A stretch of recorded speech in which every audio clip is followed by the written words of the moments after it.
So apparently the Borst Blockhouse that you see behind me was built during the Washington State's Indian Wars.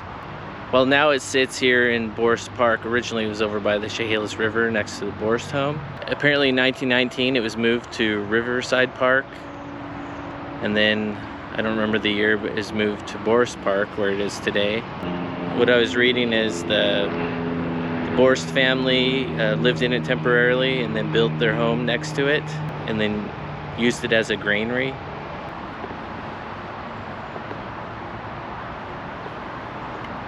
It's on the Register State Historic Place. The Blockhouse was nominated to the National Register of Historic Places in 1971. According to the nomination form, the Blockhouse was built in April and May of 1856. The Blockhouse is definitely in need of conservation. The roof is heavily covered in moss and has likely lost structural integrity.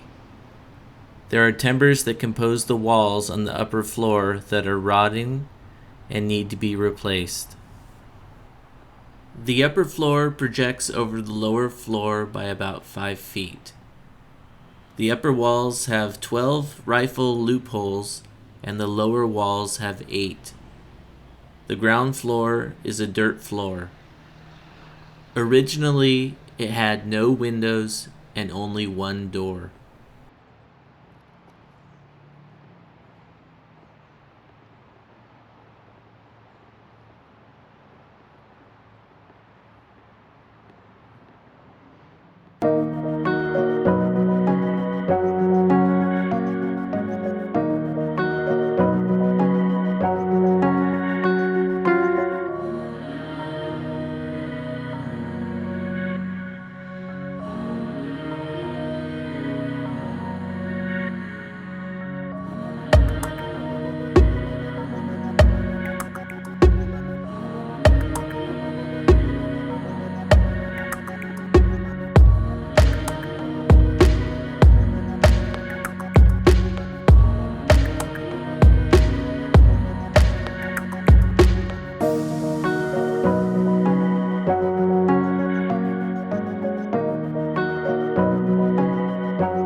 This was put in the National Register of Historic Places in 1977.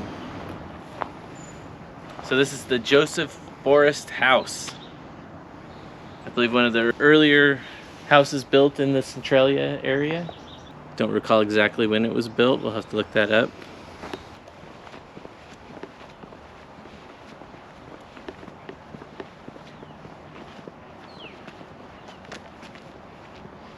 Say, when you look in the historic photo, the Blockhouse would have been somewhere about right here. Okay. In this area. And so, right next to the Chehalis River, somewhere around here was a ferry where they would take wagons across the river.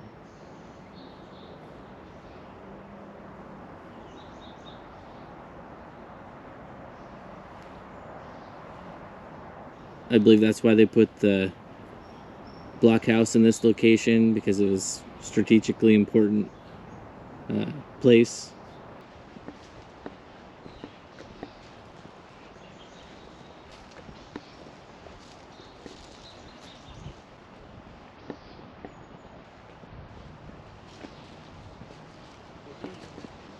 Kind of makes me wonder if it, I know it floods all around here, but I feel like the Borst home is just high enough that it stays above the flooding.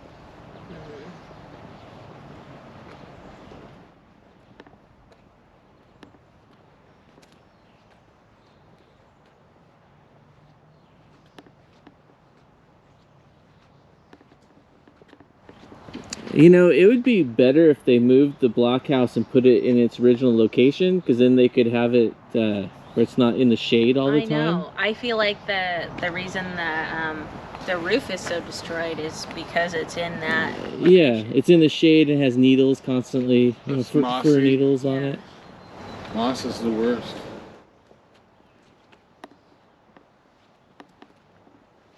So, yeah, it's a pretty decent house. It's amazing on the inside.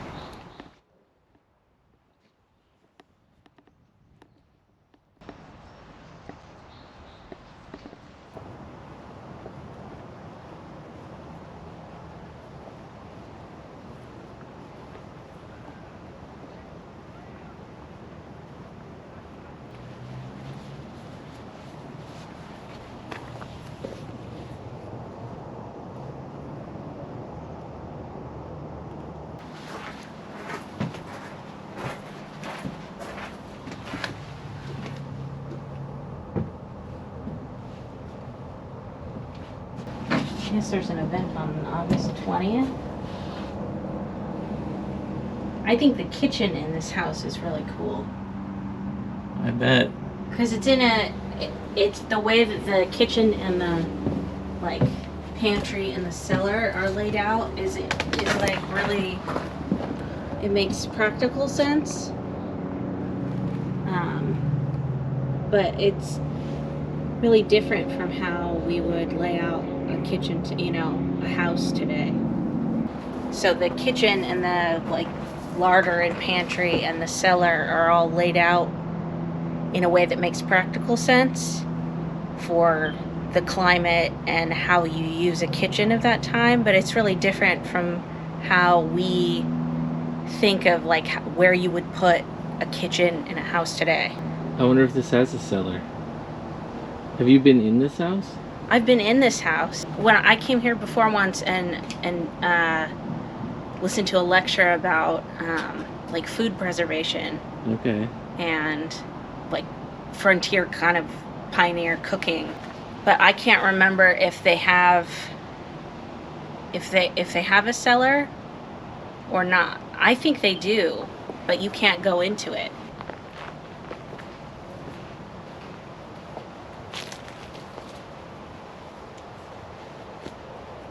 So this is the original burial site of 5 of the Borst children.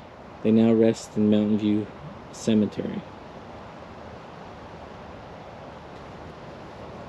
And they didn't live very long.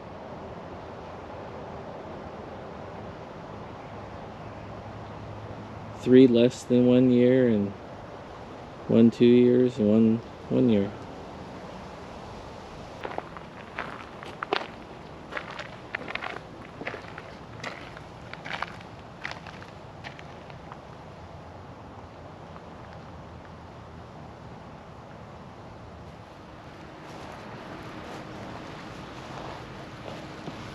Okay, well there's quite a few Borsts right here. So the 1872, 1873, these must be children.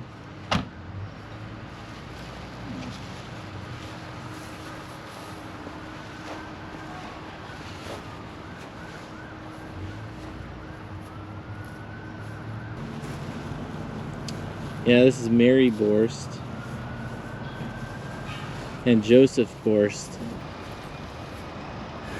And then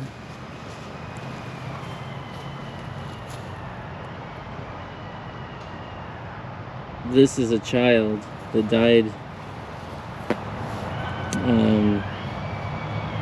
about 6 months old.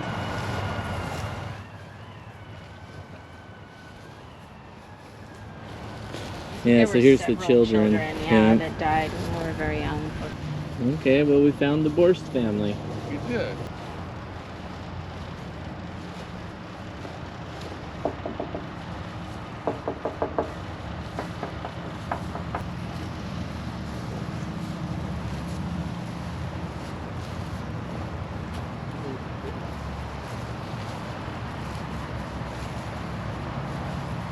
All right, I think I'm ready for Bill and B's cheeseburger. I'm ready.